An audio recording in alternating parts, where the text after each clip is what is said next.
Fala galera, sejam bem-vindos ao ART Jus. Está começando o episódio de número 54 do Código Civil, a Lei 10.406, e hoje nós vamos dos artigos 1783-A até o artigo 1813. Galera, mas antes de começarmos, não se esqueça daquela nossa liturgia, de deixar o like, se inscrever no canal, ativar o sininho para receber as notificações e compartilhar com seus melhores amigos. Vamos lá? Capítulo 3 da tomada de decisão apoiada. Artigo 1783-A. A tomada de decisão apoiada é o processo pelo qual a pessoa com deficiência elege pelo menos duas pessoas idôneas, com as quais mantenha vínculos e que gozem de sua confiança, para prestar-lhe apoio na tomada de decisão sobre atos da vida civil, fornecendo-lhes os elementos e informações necessários para que possa exercer sua capacidade. Parágrafo 1º.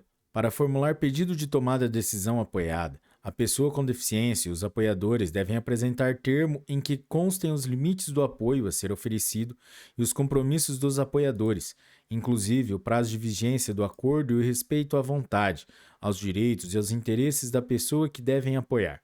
Parágrafo 2º. O pedido de tomada de decisão apoiada será requerido pela pessoa a ser apoiada, com indicação expressa das pessoas aptas a prestarem o apoio previsto no caput deste artigo. Parágrafo 3º. Antes de pronunciar sobre o pedido de tomada de decisão apoiada, o juiz, assistido por equipe multidisciplinar, após o oitiva do Ministério Público, ouvirá, pessoalmente, o requerente e as pessoas que lhe prestarão apoio. Parágrafo 4º. A decisão tomada por pessoa apoiada terá validade e efeito sobre terceiros, sem restrições, desde que esteja inserida nos limites do apoio acordado. Parágrafo 5º. Terceiro, com quem a pessoa apoiada mantenha relação negocial, pode solicitar que os apoiadores contraassinem o contrato ou acordo, especificando, por escrito, sua função em relação ao apoiado. Parágrafo 6º.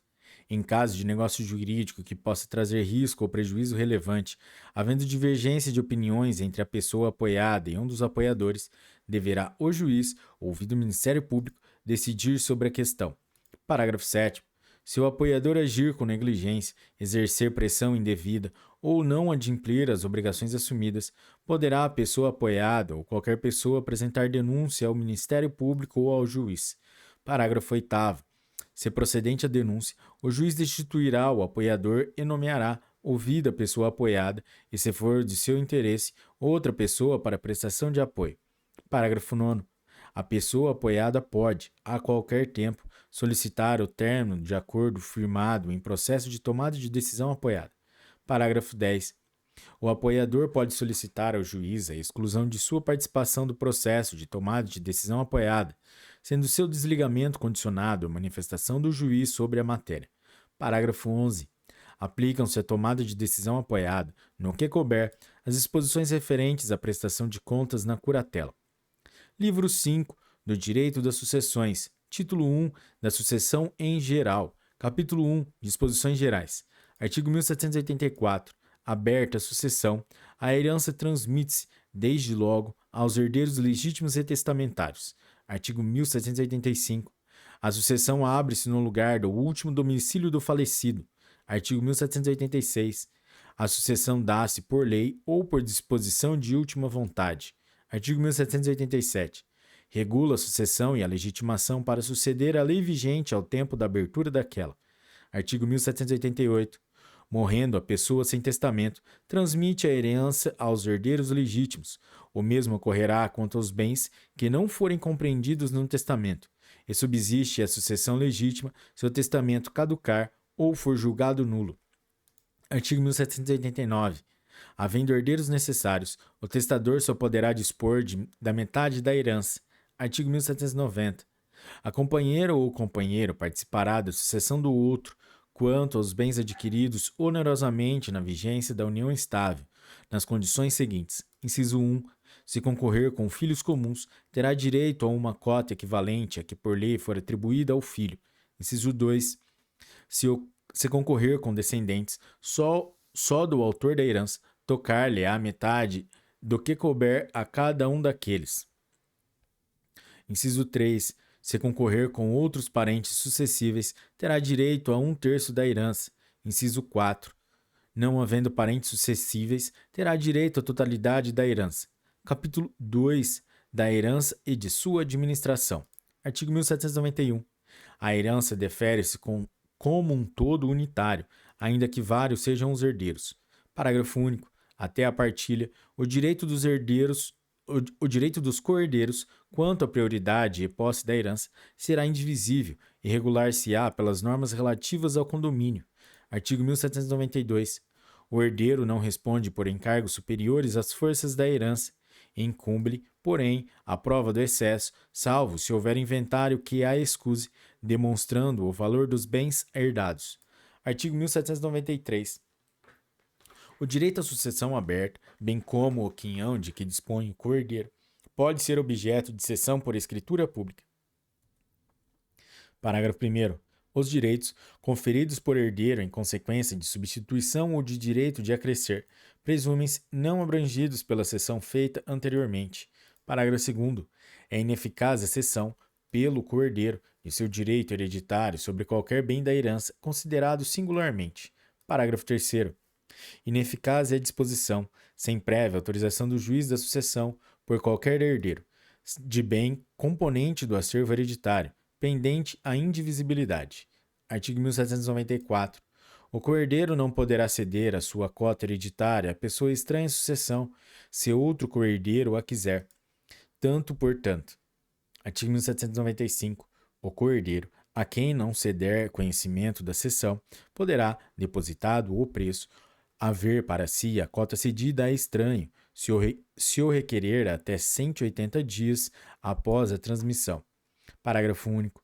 Sendo vários os co-herdeiros a exercer a preferência, entre eles se distribuirá o quinhão cedido, na proporção das respectivas cotas hereditárias.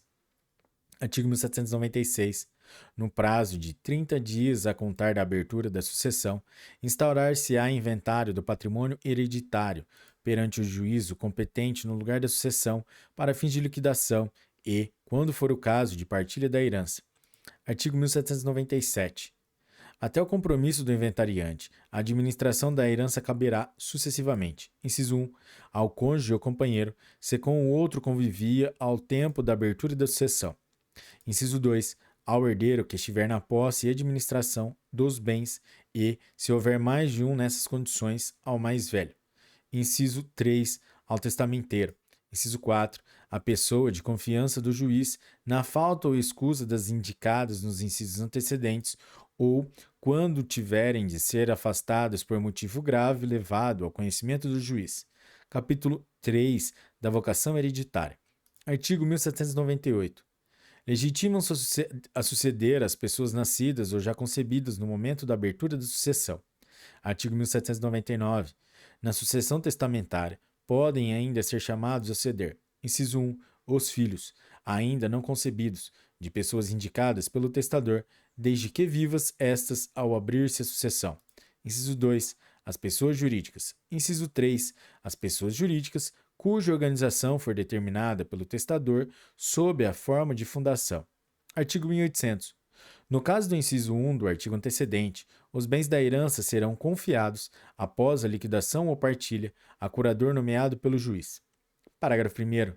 Salvo disposição testamentária em contrário, a curatela caberá à pessoa cujo filho o testador esperava ter por direito e, sucessivamente, às pessoas indicadas no artigo 1775. Parágrafo 2º. Os poderes, deveres e responsabilidades do curador, assim nomeado, regem-se pelas disposições concernentes à curatela dos incapazes, no que couber. Parágrafo 3º. Nascendo com vida o herdeiro esperado, ser-lhe-á deferida a sucessão, com os frutos e rendimentos relativos à deixa, a partir da morte do testador. Parágrafo 4º. Se, decorridos 2 anos após a abertura da sucessão, não for concebido o herdeiro esperado, os bens reservados, salvo disposição em contrário do testador, caberão aos herdeiros legítimos. Artigo 1801. Não podem ser nomeados herdeiros nem legatários. Inciso 1. A pessoa que, a rogo, escreveu o testamento, nem o seu cônjuge ou companheiro, ou seus ascendentes e irmãos. Inciso 2. As testemunhas do testamento. Inciso 3. O concubino do testador casado, salvo se este, sem culpa sua, estiver separado de fato do cônjuge há mais de 5 anos. Inciso 4. O tabelião, civil ou militar, ou o comandante ou escrivão, perante quem se fizer, assim como o que fizer ou aprovar o testamento. Artigo 1802. São nulas as disposições testamentárias em favor de pessoas não legitimadas a suceder, ainda quando simuladas sob a forma de contrato oneroso ou feitas mediante interposta pessoa. Parágrafo único. Presumem-se pessoas interpostas, os ascendentes, os descendentes, os irmãos e o cônjuge ou companheiro do não legitimado a suceder. Artigo 1803. É lícita deixa ao filho do concubino, quando também o for do testador. Capítulo 4. Da aceitação e renúncia da herança. Artigo 1804. Aceita a herança, torna-se definitiva a sua transmissão ao herdeiro, desde a abertura da sucessão. Parágrafo único. A transmissão tem-se por não verificada quando o herdeiro renuncia à herança. Artigo 1805. A aceitação da herança, quando expressa, faz-se por declaração escrita, quando tácita, há de resultar tão somente de atos próprios da qualidade de herdeiro. Parágrafo 1º. Não exprimem aceitação de herança os atos oficiosos, como o funeral do finado, os meramente conservatórios ou os de administração e guarda provisória. Parágrafo 2º. Não importa, igualmente, aceitação ou cessão gratuita, pura e simples, da herança aos demais coherdeiros. Artigo 1806. A renúncia da herança deve constar expressamente de instrumento público ou termo judicial. Artigo 1807. O interessado em que o herdeiro declare se aceita ou não a herança poderá, 20 dias após a abertura da sucessão, requerer ao juiz prazo razoável, não maior de 30 dias, para, nele, se pronunciar o herdeiro, sob pena de se haver a herança por aceita. Artigo 1808. Não se pode aceitar ou renunciar à herança em parte, sob condição ou a termo. Parágrafo 1º. O herdeiro, a quem se testarem legados, pode aceitá-los, renunciando à herança, ou, aceitando-a, repudiá-los. Parágrafo 2º. O herdeiro, chamado na mesma sucessão a mais de um quinhão hereditário, sob títulos sucessórios diversos, pode livremente deliberar quanto aos quinhões que aceita e aos que renuncia. Artigo 1809. Falecendo o herdeiro antes de declarar se aceita a herança, o poder de acertar passa-lhe aos herdeiros, a menos que se trate de vocação adstrita a uma condição suspensiva, ainda não verificada. Parágrafo único. Os chamados à sucessão do herdeiro falecido antes da aceitação, desde que concordem em receber a segunda herança, poderão aceitar ou renunciar à primeira. Artigo 1810. Na sucessão legítima, a parte do renunciante acresce a dos outros herdeiros da mesma classe e, sendo ele o único desta, devolve-se aos da subsequente. Artigo 1811. Ninguém pode suceder, representando o herdeiro renunciante, se, porém, ele for o único legítimo da sua classe, ou se todos os outros da mesma classe renunciarem à herança, poderão os filhos vir à sucessão, por direito próprio e por cabeça. Artigo 1812. São irrevogáveis os atos de aceitação ou de renúncia da herança. Artigo 1813. Quando o herdeiro prejudicar os seus credores, renunciando à herança, poderão eles, com autorização do juiz, aceitá-la em nome do renunciante. Parágrafo 1º. A habilitação dos credores se fará no prazo de 30 dias seguintes ao conhecimento do fato. Parágrafo 2º. As dívidas do renunciante prevalece a renúncia quanto ao remanescente, que será devolvido aos demais herdeiros. Galera, é isso aí. Esse foi o episódio de número 54 do Código Civil. Se você curtiu esse episódio, deixa o seu like, se inscreva no canal e compartilhe com seus amigos. Muito obrigado pela audiência, bons estudos e até o próximo episódio. Tchau!